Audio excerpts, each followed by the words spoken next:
به کانال داستان‌های کرگدن خوش اومدید.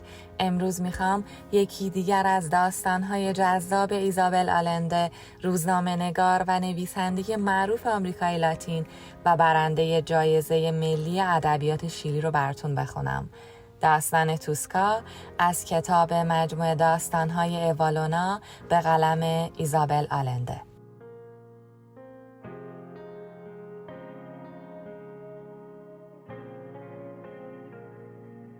وقتی که ماری 5 ساله بود، پدرش اون رو پشت پیانو نشوند و وقتی که 10 ساله شد، با لباس حریر میخکی رنگ و کفش چرمی پشت باز، اولین اجراش رو تو باشگاه گاریبالدی برای بیننده های مشتاقی اجرا کرد که بیشترشون مهاجرای ایتالیایی بودند. پایان اجرا، بیننده ها دسته های گل به پاش ریختند و رئیس باشگاه یک تقدیرنامه و یک عروسک چینی با آذینی از تور و روبان بهش هدیه کرد و گفت: ماری، تو یک نابغه پربها و یک موتزارت جدیدی. به شما درود میفرستیم. صحنه تالارهای بزرگ دنیا در انتظار شماست. دخترک منتظر مون تا کف زدنهای تماشاچیا تموم بشه، بعد با صدایی بلندتر از صدای گریه غرورآمیز مادرش با غروری نامنتظره مقابل جمعیت ایستاد و گفت: این آخرین باریه که پیانو میزنم. میخواهم آوازخوان شوم. بعد لگدی به عروسک زد و از سالن خارج شد. بعد از چند روز وقتی که عصبانیتش تموم شده بود، پدرش نامش رو در کلاس آوازی نوشت که استادی سخت گیر داشت. هر نوت اشتباهی که میخوند، استاد سرزنشش میکرد، اما نمیتونست شوق و ذوقش رو برای اپرا از بین ببره. وقتی که دوران نوجوانیش رو پشت سر گذاشت، مشخص شد که صدایی نازک مثل جیک جیک پرندگان داره که حتی اونقدر قوی نیست که نوزادی رو تو گهوارش آروم کنه. با همه تلاش هایی که داشت، مجبور شد که آرزوهاش رو برای خوانندگی سوپرانوی اپرا از یاد ببره. تو 19 سالگی با آزیو لونگو ازدواج کرد که مهاجر نسل اول و مهندس بی‌مدرک بود و به کار معماری می پرداخت. آزیو تصمیم گرفته بود که یک امپراتوری سیمان و فولاد تو آینده نزدیک برای خودش بسازه و تا حدودی تو 35 سالگی به این آرزوش رسیده بود. آزیو با همون شور و اشتیاقی به ماری دل باخته بود که اون رو تشویق به ساختمون سازی تو سراسر پایتخت کرده بود. کوتاه قامت بود، با استخوانبندی درشت و گردنی بلند، مثل جانوران بارکش میموند. چهره‌ای با حالت ولی کمی خشن داشت. لبهایش کلفت و چشمانش سیاه بود. کار آزیو رو مجبور کرده بود که لباسهای زمختی بپوشه و اونقدر زیر آفتاب مونده بود که پوستش سبزه و مثل چرم ساغری پر از چین و چروک بشه. خوشبرخورد و بخشنده بود، صمیمانه میخندید، موسیقی مردم پسند را دوست داشت و در پشت این چهره عوامانه روحی لطیف و طبعی نازک پنهون کرده بود و نمیدونست اون رو چطور با حرفها و رفتارش به ماری نشون بده. گاهی که به ماری نگاه میکرد، چشماش پر از اشک و دلش سرشار از احساس میشد، اما خجالت زده اشک چشم و سوز دلش رو پنهون میکرد. نمیتونست احساساتش رو به ماری نشون بده. فکر میکرد با هدیه بارون کردن اون و تحمل کردن رفتار تند و آشفتگی های روانی همسرش میتونه ناتوانیش رو تو نشون دادن عشق جبران کنه. آزیو شیفته ماری شده بود. گاه بیهوده در آغوشش میکشید تا شاید با درآمیختن تنها میان خود و ماری پلی بزند، اما هیجانش در مقابل ناز و ادای همسرش رنگ می باخت. آزیو از خستگی کار روزانه خوابش می برد، اما خوابش پر از کابوس هایی بود درباره دیوارهای بلند و پلکانهای مارپیچ. صبحها که بیدار می شد، روی لبه تخت می نشست و به چهره زنش با چنان تمرکزی خیره می شد که انگار می تونست رویاهاش رو پیش بینی بکنه. بعد با اشتیاق تمام برای برگردوندن مهر خودش به قلب همسرش تلاش می‌کرد. برای همسرش خونه‌ای با شکوه با ستون‌های خیلی بزرگ ساخته بود که سبک معماری و زیبایی تزئیناتش هر بیننده‌ای رو به حیرت می‌انداخت. 4 خدمتکار فقط مجسمه‌های برنزی رو جلا می‌دادند.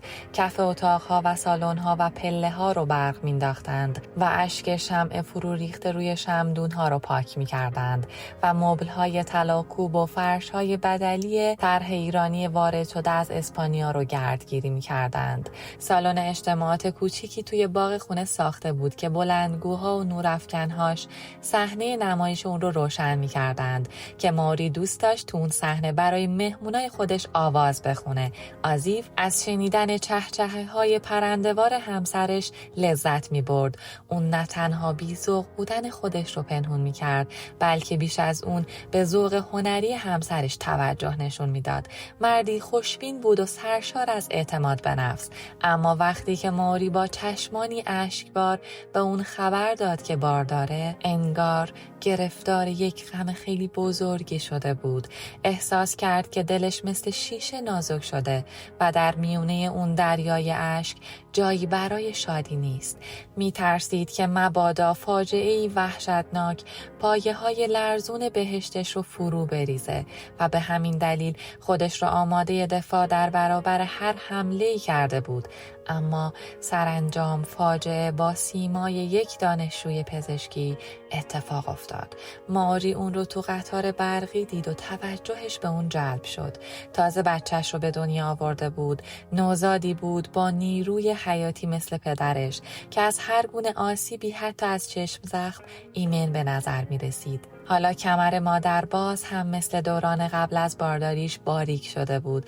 دانشجو تو واگنی که به سوی مرکز شهر می رفت پهلوی ماری نشسته بود. جوونی بود لاغر و رنگ پریده با نیمروخی شبیه مجسمه های رومی نمایشنامه توسکا رو می خوند و ضمن خوندن صحنه ای از پرده سوم آروم آروم سوت می زد. ماری احساس کرد که پرتوی آفتاب به تمامی بر استخوان‌های گونه اش میتابد.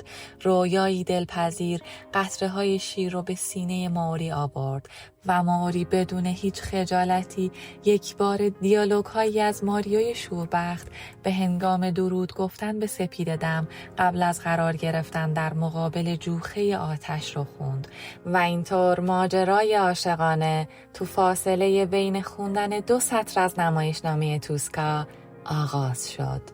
نام جوان لئوناردو گومز بود. اون درست به اندازه ماری شیفته بلکنتو یکی از خواننده های اپرای ایتالیا بود. تو ماه‌های بعد دانشجو درجه دکترا گرفت و ماری همه آثار تراژیک اپرا و بسیاری از آثار ادبیات رمانتیک رو یکی بعد از دیگری به روی صحنه آورد. بارها دونخوزه، بیماری سل، هراس از یک گورستان مصری و خنجر و زهر رو با موفقیت کامل به روی صحنه برد. به ایتالیایی، فرانسه و آلمانی نغمه‌های عشق می‌خوند و تو نقش آیدا، گارمن و لوسیا دولمرمور ظاهر شد و تو همه این اجراها لئوناردو گومز برانگیزنده شور و اشتیاق زیاد ماری بود. ماری آرزو می‌کرد که در مورد احساس عاشقانش بتونه با لئوناردو صحبت کنه، اما شهامت پیش قدم شدن رو نداشت. لئوناردو هم از سر احترام به شوهردار بودن ماری عشقش رو پنهون می‌کرد و با خودش تو جنگ بود. بعضی وقتها دست تو دست هم تو گوشه دنج پارکی قدم می‌زدند و با امضای توسکا و ماریو برای همدیگه نامه می‌فرستادند. بدون شک آزیو لونگو هم میبایست تو نقش اسکارپیا ظاهر میشد که به پسرش، زن زیباش و همه موهبت‌هایی که خدا بهش داده بود دلخوش و سپاسگزار بود، اما اونقدر سرگرم کار بود که نمیتونست امنیت حریم خانوادش رو حفظ کنه. و اگر همسایه‌ای نمیگفت که همسرش اغلب اوقات سوار قطار برقی میشه، هرگز از اتفاقی که میافتاد با خبر نمیشد. آزیو لونگو خودش رو برای مقابله با هر شکستی تو کسب و کار و هر بیماری یا ماجرای دور از انتظاری که فکر میکرد برای پسرش ممکنه پیش بیاد آماده کرده بود، اما هرگز فکر نمیکرد که یک دانشجوی خوش صدا بتونه مقابل چشماش همسرش رو عاشق خودش بکنه. وقتی که شرح ماجرا رو شنید چیزی نمونده بود که با صدای بلند بخنده. اونقدر بدشانسی آورده بود که برطرف کردن این یکی رو از همه آسان‌تر میدید. اما بعد از اینکه ماری رو تا چایخونه‌ای تو حومه شهر دنبال کرد و اونجا با کمال تعجب اون رو در حال نوشیدن قهوه با مردی غریبه دید، از اونا هیچ توضیحی نخواست. یقه لئوناردو رو گرفت و از جا کند و میون صدای شکستن ظرفای چینی و فریاد مشتریای چایخونه به دیوار کوبیدش. بعد دست زنش رو گرفت و به طرف اتومبیل مرسدس بنزش برد. ماری رو تو خونه زندانی کرد و 2 کارگر آجرچین رو نگهبان اتاقش کرد. ماری 2 روز تمام اشک ریزان تو تخت خوابش دراز کشید بدون اینکه حرفی بزنه و یا چیزی بخوره. تو این روزهای خاموشی آزیولونگو فرصت کرد و به گذشتش فکر کرد. بعد خشمش تبدیل به ناامیدی خاموشانه‌ای شد. به یاد از چشم افتادگی دوران کودکی، تهیدستی دوران جوانی و تنهایی خودش قبل از دیدن ماری که غمگینش کرده بود افتاد و بعد باور کرده بود که با عشق ماری میتونه اون رو درمان کنه. روز سوم طاقتش تموم شد. به اتاق همسرش رفت و گفت: ماری، به خاطر پسرمون این هوس‌ها رو از سرت بیرون کن. میدونم که چندان هم آدم خیال پرداز و اهل هنری نیستم، اما اگه تو کمکم بکنی میدونم که میتونم عوض بشم.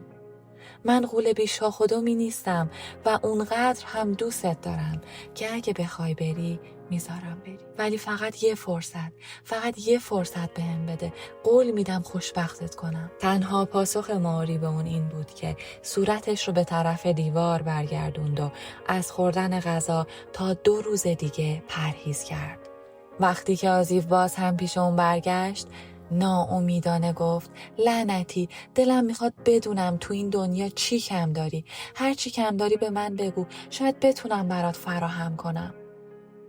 لئوناردو را کم دارم، بی او خواهم مرد. خب اگه بخوای میتونی با اون دلقک بری، اما اینو بدون که از این به بعد هرگز پسرمون رو نخواهی دید. ماری چمدونهاش رو بست و لباس چیتش رو پوشید، کلاه بزرگ نقابدارش رو به سرش گذاشت و اتومبیلی کرایه‌ای خبر کرد. قبل از رفتن با چشمان اشکریز پسرش رو بوسید و در گوشی بهش گفت که به زودی به دنبالش خواهد اومد و آزیولونگو که تو هفته گذشته پولهای خیلی زیادی ضرر کرده بود و نیمی از موهاش ریخته بود، پسرش رو از دست مادرش کشید. ماری به مهمونخانه‌ای رفت که محبوبش اونجا اتاق گرفته بود، اما فهمید که لئوناردو 2 روز قبل برای به عهده گرفتن کارهای پزشکی یک میدون نفتی مهمونخونه رو ترک کرده. جاش تو منطقه گرمی بود که شنیدن اسمش سرخپوستا و مارها رو به یاد هر کسی می آورد. ماری نمیتونست باور کنه که محبوبش بی خداحافظی ترکش کرده، اما دلیل این کار لئوناردو رو کتکی که تو چایخونه از شوهرش خورده بود میدونست و اینطور نتیجه میگرفت که چون لئوناردو شاعره، وحشیگری شوهرش باعث ناراحتی لئوناردو شده. تو هتل برای خودش جا گرفت و هر جا که فکر میکرد لئوناردو ممکنه که اونجا باشه تلگراف فرستاد و پیامش این بود که به خاطر اون تنها پسرش رو رها کرده و قید شوهرش، شهرتش و حتی خداش رو هم زده و تصمیمش برای موندن کنار لئوناردو تا دم مرگ برگشت ناپذیره. سفر ماری سفری خسته کننده با قطار و اتوبوس و بعضی جاها با قایق بود. ماری قبل از اون هرگز به تنهایی بیشتر از 30 تا ساختمون از خونش دور نشده بود. سرانجام به ساحل رودی رسید که اونجا قرار بود لئوناردو رو ببینه. وقتی که از قایق پیاده شد، تو لنگرگاه فقط یک قایق چوبی دید و به طرف اون قایق دوید، اما به جای ماریو مرد سیاه پوستی که کاسکت اسفنجی به سرش داشت و 2 پاروزن سرخ پوست بد اخلاق رو دید. برای برگشت خیلی دیر شده بود. سیاه پوست توضیح داد که دکتر گومز به خاطر یک مورد اورژانسی پزشکی نتونست بیاد و به اونا سپرده که ماری رو پیشش ببرند. سوار قایق شد. آرزو می کرد که همراهاش دوست و آدمخوار نباشند. از میون سرزمین وسیع و پرشیب و جنگلی به سلامت اون رو به جایی رسوندند که دلدادش انتظارش رو میکشید.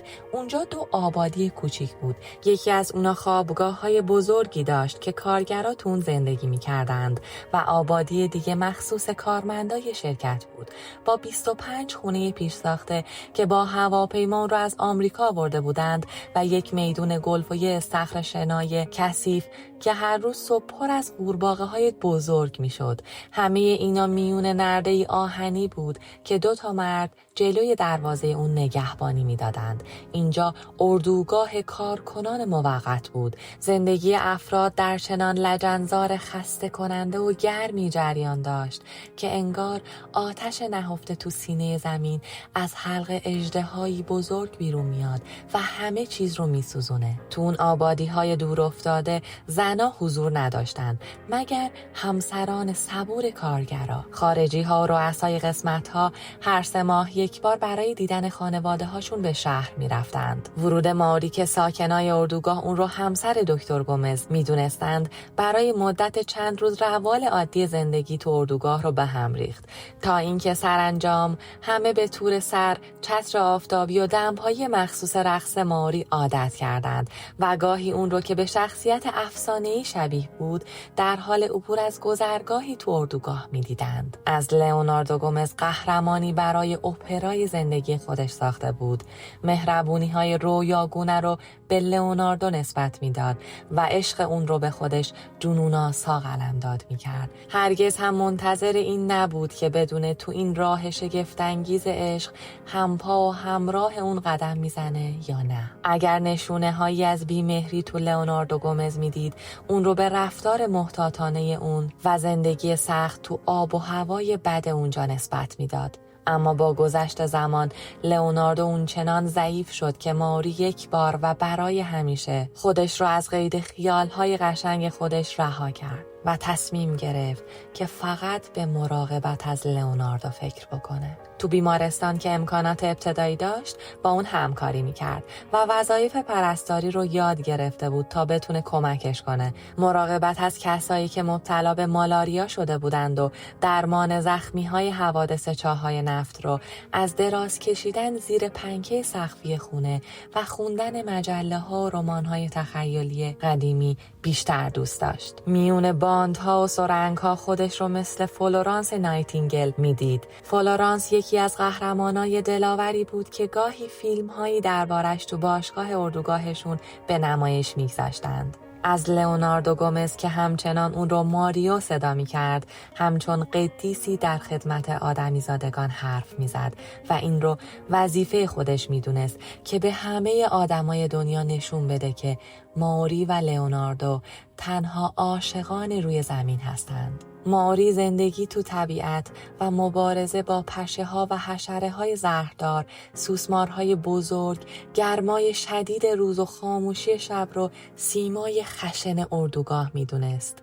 و احساس تنهایی و خستگی، میل طبیعیش به شهر و علاقش به پوشیدن تازه ترین مدهای لباس، دیدن دوستاش و دیدن نمایشنامه رو دلتنگی بی حاصل برای وطنش مینامید. تنها چیزی که نمیتونست فراموش کنه درد بزرگی بود که هر وقت به یاد پسرش میافتاد از اعماق وجودش غمگین بود. این بود که تصمیم گرفت که هرگز در مورد اون صحبت نکنه. لئوناردو گومز بیشتر از 10 سال پزشک اردوگاه بود تا اینکه گرمای طاقت فرسای این منطقه و بدی آب و هواش به سلامتیش آسیب رسوند. اونقدر میون نرده‌های حفاظ شرکت نفت زندگی کرده بود که دیگه توان ساختن زندگی تازه تو محیطی رقابت‌آمیزتر از روستا رو نداشت. گذشته از این هرگز خشم آزیولونگو رو که اون رو به دیوار کوبیده بود رو فراموش نکرده بود. و همین دلیل فکر برگشتن به پایتخت رو از ذهنش بیرون کرده بود. لئوناردو در پی یافتن کار تو گوشه‌ای دور افتاده بود که بتونه بی دغدغه زندگی کنه. این بود که با همسرش و وسایل پزشکیش و دستگاه‌های ضبط اپراش به آگوا سانتا رفت. دهه 50 بود و مائوری با لباسی تنگ و خالخالی و کلاه حصیری بزرگ سیاهی که اون رو از کاتالوگی تو نیویورک گرفته بود تو آگوا سانتا از اتوبوس پیاده شد. هیچ کس اون رو با این شکل و قیافه ندیده بود. مردم آگوا سانتا با مهمان دوستی ویژه‌ای از این دوتا استقبال کردند و تو مدتی کمتر از 24 ساعت همه شهر از افسانه عشق آتشین این دوتا تازه وارد با خبر شدند. بدون هیچ شناختی مائوری و لئوناردو رو توسکا و ماریو صدا می کردند. مائوری وظایف پرستاری بیمارا کنار لئوناردو رو رها کرد و گروه همسرایان شهر رو تشکیل داد و اولین اجرای آواز تو منطقه روستایی رو به عهده گرفت. شهروندای آگوا سانتا بهت زده مائوری رو در نقش مادام باترفلای تو صحنه مدرسه می دیدند که با لباس گشادی به رسم مردم مشرق زمین پوشیده، روبانهای کشباف به موهاش زده، صورتش رو با سفیداب بزک کرده و با صدای نازک پرنده‌وارش آواز میخونه. هیچکس حتی یک کلمه هم از آوازش رو نمیفهمید، اما وقتی که همراه با خوندن آوازی غم‌انگیز کارد آشپزخونه رو برداشت و تهدید کرد که اون رو تو شکم خودش فرو میکنه، تماشاگرها از ترس فریاد کشیدند و حتی یکی از اونا روی صحنه پرید و برای اینکه جلوی این کارو بگیره کارد رو از دستش بیرون کشید و اون رو کشون بیرون از صحنه برد. بلافاصله پس از اجرا بحث و گفتگویی طولانی درباره دلایل این تصمیم وحشتناک بانوی ژاپنی در گرفت و همه یک صدا آن ملوان آمریکایی رو که اون رو ترک کرده بود جانوری بی احساس دونستند که ارزش اون رو نداره که زنی به خاطرش خودکشی کنه، چون چرخ زندگی در چرخش است و مرد در دنیا بسیار. اون شب با اجرای آهنگ محلی کومبیاس و رقص و شادی همه کسایی که برای دیدن اجرا اومده بودند تموم شد.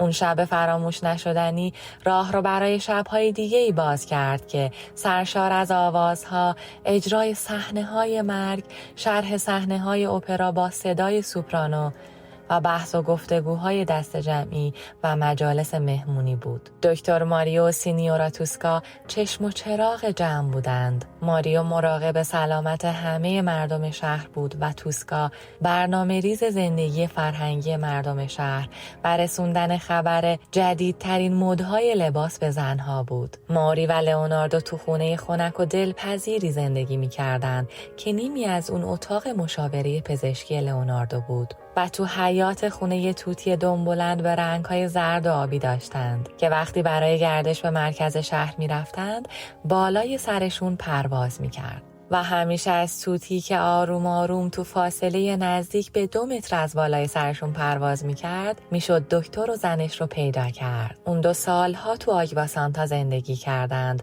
و مردم شهر عشق مائوری و لئوناردو رو نمونه عشق پاک می‌دونستند و خیلی دوستشون داشتند. لئوناردو گومز تو جریان حمله یک بیماری که با تب و هذیان خیلی زیادی همراه بود جون خودش رو از دست داد. مرگ دکتر مردم شهر رو غمگین کرد. مردم از این میترسیدند که مبادا همسر دکتر آسیبی به خودش برسونه و با خودش همون کاری رو بکنه که تو نقشای اپرا میکرد. واسه همین تو هفته‌های بعد شب و روز کنار مائوری بودند و تنهاش نمیگذاشتند. مائوری سر تا پا لباس سوگ به تن کرد و همه مبلای خونش رو به رنگ سیاه در آورد. شاید اون وقت که تو گوشه دنج اتاقش تنها تو تخت خودش دراز کشیده بود احساس آسودگی عمیقی بهش دست میداد، اما هرگز به خودکشی فکر نمی کرد. چرا که بار گران خیال بر ذهنش سنگینی نمی کرد و دیگه لازم نبود خودش رو پشت چهره‌ای پنهون بکنه که واقعیت نداشت. دیگه نیازی نمیدید که حقایق رو جور دیگه‌ای جلوه بده تا ضعف‌های دلداده‌ای رو بپوشونه که هرگز اونطور که ظاهرش نشون میداد زندگی نکرده بود. اما عادت به کار تئاتر و بازیگری ریشه‌ای عمیق تو وجودش داشت. تو دوران بیوگی هم مثل دوران جوانی که چهره افسانه‌ای شهر بود، افسانه پرداز افسردگی‌های خودش شد. تو آگوا سانتا موند و با اون که سالها از دوران سوگواریش میگذشت، همیشه لباس سیاه میپوشید. با وجود اصرار دوستاش که معتقد بودن اپرا بهش آرامش میبخشه، هرگز دیگه آواز نخوند. همه مردم شهر مثل حلقه زنجیر همیشه دور و برش بودند که زندگی رو براش قابل تحمل بکنند و نگذارند که رویاهاش رو فراموش بکنه. با همکاری مردم خاطره دکتر گومز همیشه تو یادها موند. پس از 2 سال نیمتنه‌ای برنزی ازش ساختند و تو میدون شهر مقابل مجسمه سنگی آزادگر قرارش دادند. تو همون سال بزرگراه اصلی سرزمین از آگوا سانتا گذشت و چهره شهر و حال و هوای اون رو برای همیشه عوض کرد. مردم منطقه با این طرح موافقت نکردند، چون تصور می‌کردند که معنای این کار آوردن زندانیای زندان سانتا ماریا برای بریدن درخت‌ها و سنگ‌هاست. اونا از پدراشون شنیده بودند که تو دوران دیکتاتوری البن فاکتور جاده به همین ترتیب ساخته شده، اما به زودی مهندسای از سانتا ماریا اومدند و خبر آوردند که نه زندانیا بلکه ماشین‌های جدید راهسازی جاده رو خواهند ساخت. بعد از مهندسان نقشه بردارا و از پی اونا گروه‌های کارگرا اومدند که با کاسکت‌ها و نیمتنه‌های نارنجی رنگ تو تاریکی برق می‌زدند. مردم برای اولین بار ماشین‌های راهسازی غول‌پیکری رو می‌دیدند که اندازه دایناسورا بودند و کنارشون نام صاحبانشون مثل آزیولونگو پسرش نقش بسته بود. تو همون روز جمعه پدر و پسر برای سرکشی به کار و پرداخت حقوق کارگرا به آگوا سانتا آمدند. وقتی که ماری نام و نشون شوهر سابقش رو روی ماشین ها دید، تو خونش پنهون شد و در و پنجره های اون رو به روی خودش بست. امیدوار بود که بتونه خودش رو از فکر و خیال زندگی گذشتش رها کنه. اما بعد از 28 سال هنوز خاطره رها کردن پسرش تو اعماق وجودش غمگینش میکرد. وقتی که شنید پدر و پسر صاحبای شرکت ساختمونی تو آگوا سانتا تو مهمونخونه شهر غذا میخورند، نتونست در برابر دلش مقاومت کنه. خودش رو تو آینه میدید که 51 سال داشت، اما آفتاب گرمسیری و تلاش برای نشون دادن خوشبختی افسانه‌ای دروغینش پیرش کرده بود، ولی هنوز شکوهی غرورآمیز داشت. موهاش رو برس زد و روی سرش جمع کرد بدون اینکه تار موهای خاکستریش رو بپوشونه. بهترین لباس مشکیش رو پوشید و گردنبند مروارید عروسیش رو که بعد از گذشتن اون همه اتفاق هنوز اون رو برای خودش نگه داشته بود رو به گردنش انداخت. خطی سیاه بر پلکاش کشید و لب و گونه هاش رو با رژ بزک کرد. بعد با چتر لئوناردو گومز از خونه بیرون رفت. عرق از پشتش میچکید اما تنش نمیلرزید. تو اون ساعت از گرمای ظهر پنجره های مهمون خونه بسته بود و ماری مجبور شد که لحظه ای بایسته تا چشماش به تاریکی عادت کنه. تونست آزیولونگو، مرد جوونی رو که احتمالاً پسرش بود رو پشت یکی از میزای عقب سالن بشناسه. شوهرش خیلی کمتر از خودش تغییر کرده بود. شاید به این علت بود که همیشه جوونتر از اونچه بود به نظر می رسید. همون گردن و شونه های نیرومند و همون چشمای ریزبین رو داشت. روی بشقابش خم شده بود و با اشتیاق غذاش رو می خورد و به حرفای پسرش گوش می کرد. ماری از دور اونها رو می دید.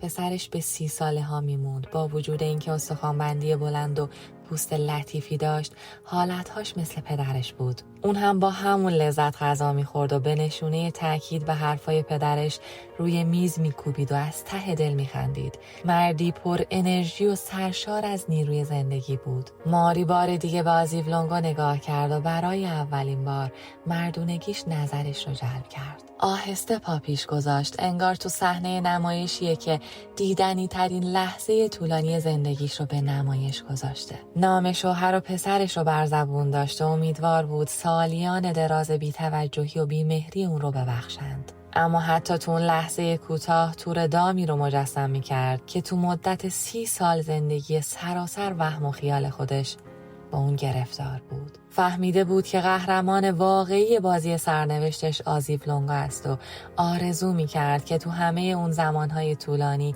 هنوز دلبسته اون باقی مونده و تو انتظارش به سر برده و با همون شور و اشتیاق گذشته به اون عشق ورزیده. آخر آزیولونگا هرگز نمیتونست از شور و عشق خودش به ماری دست بکشه، چون که همچین آدمی نبود. تو همون لحظه که چیزی نمونده بود از تاریکی بیرون بیاد و دیده بشه، جوون به جلو خم شد. مچ دست پدرش رو گرفت و با چشمکی به نشونه توافق چیزی گفت. هر دو خنده‌شون گرفت و دست به شونه همدیگه زدند و با چنان مهر و محبت صمیمانه‌ای موهای همدیگه رو پریشون کردند که انگار نه ماری بلکه هیچ کس دیگه ای رو به خلوتشون راه نخواهند داد. تو لحظه تصمیم تو مرز بین رویا و واقعیت به شک افتاد. پا پس گذاشت، از مهمون خونه بیرون رفت و چتر سیاهش رو گشود و در حالی که توتی دم بلندش مثل فرشته خیالی افسانه ها بالای سرش پرواز می کرد به طرف خونش به راه افتاد.